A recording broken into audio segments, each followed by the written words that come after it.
Welcome to the second of the presentations on the ability to apply for the various membership categories of IFOMPT. This is the second of the presentations related to an associate member organisation. My name is Duncan Reid. I'm the chair of the advisory group on membership development.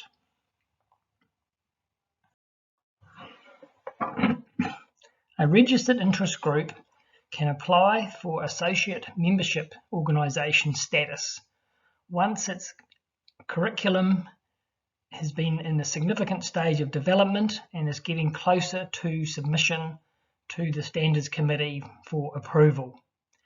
The slide before you outlines the process of moving from a RIG to an associate member organisation.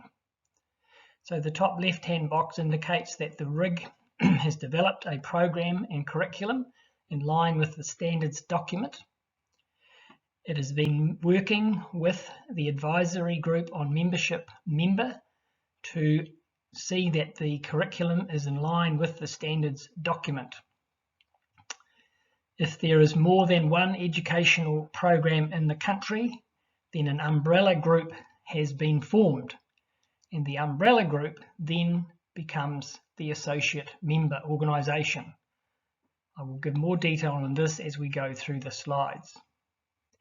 The associate member organisation then puts in their application to the Executive Committee for approval, and more detail on that step will also follow in the next slides.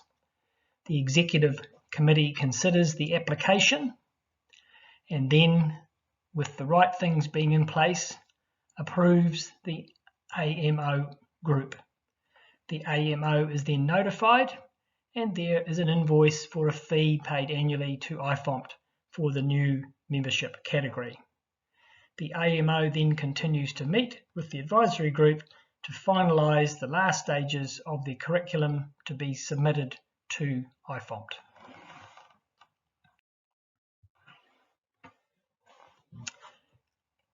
Once a RIG has been approved, as stated in the previous presentation, the advisory group on membership development will work with the teaching team to develop the curriculum based upon the 10 dimensions in the standard document.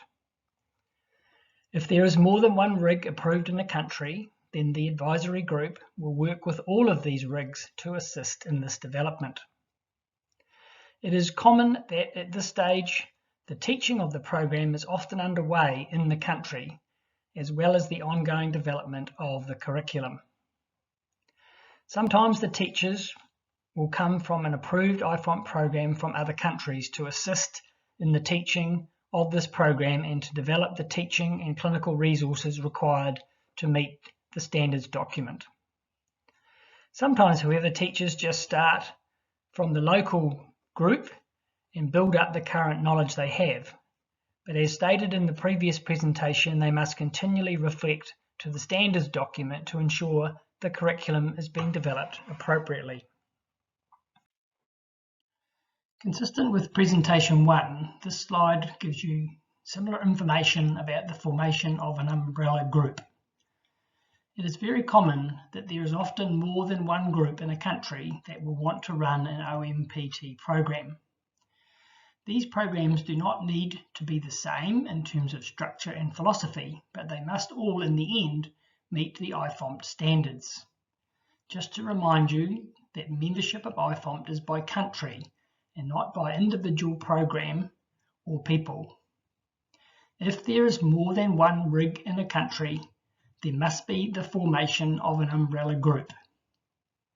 This umbrella group will likely be the group that forms the name of the approved member organisation. This is the case in many current countries that are members of IFOMPT. For example, in the United States, the umbrella group is AOMT, the American Academy of Orthopedic Manipulative Physical Therapists. In the United States, there are many programs that are run in individual universities, and these are all under the umbrella of AOMT. They all are accredited to the IFOMPT standard, and AOMT manages that accreditation and ongoing moderation of the programs. In New Zealand, quite a small country, There are only 2 OMPT programs that are approved by IFOMPT, but they run under the auspices of the New Zealand Manipulative Physiotherapists Association, and that is the member group of IFOMPT. There is no need to form an umbrella group if there is only ever one OMT program in a country. But as that country develops other programs, then an umbrella group will need to be formed as per the points above. If there is ever only one OMT program in a country, as the curriculum develops and progresses, remember that you can move from RIG status to associate member organisation status as per this framework.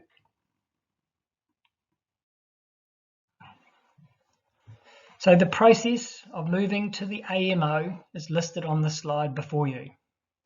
Again, there needs to be a letter of application, and this should clearly outline the umbrella group name that is going to go forward to finally become the member organisation for IFOMPT.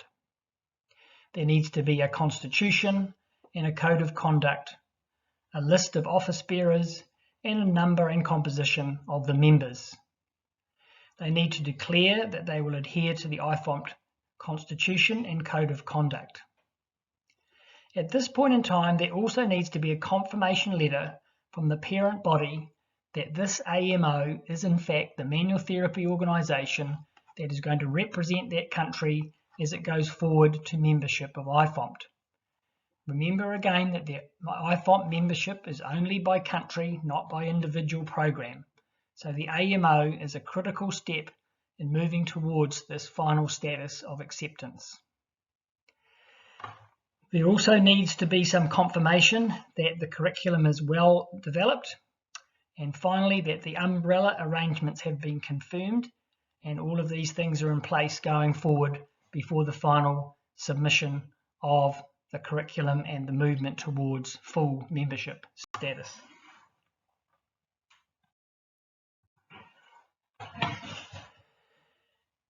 As this group is developed, the AMO should have formed the umbrella if there's more than one program, and it should have a well-advanced curriculum that has been informed by the advice from the member from the advisory group on membership. When getting close to submission for the application to full membership, the curriculum and other application documents are assessed by a member of the advisory group. The advisory group has a template which matches to the dimensions of the standards document, so each of the requirements for full membership can be assessed. That member of the advisory group provides feedback to the AMO, and there are usually further changes that need to be made. Once these changes have been done, these are sent back to the advisory group on membership for confirmation that things have been changed as suggested. When the member of the advisory group is happy with the changes, then the application can be forwarded by that AMO to the Standards Committee. Please be aware that approval from the advisory group on membership does not imply approval from the Standards Committee, but the advisory group member would not recommend submission unless they are confident this application is worthy of submission in the first place. Finally, the resources to move from RIG to AMO are all available on the IFOMPT website. And as stated previously, if you have any questions about this formation of the AMO and the steps required to develop your curriculum in association with the advisory group on membership, please email me on the email below. Thank you for your attention.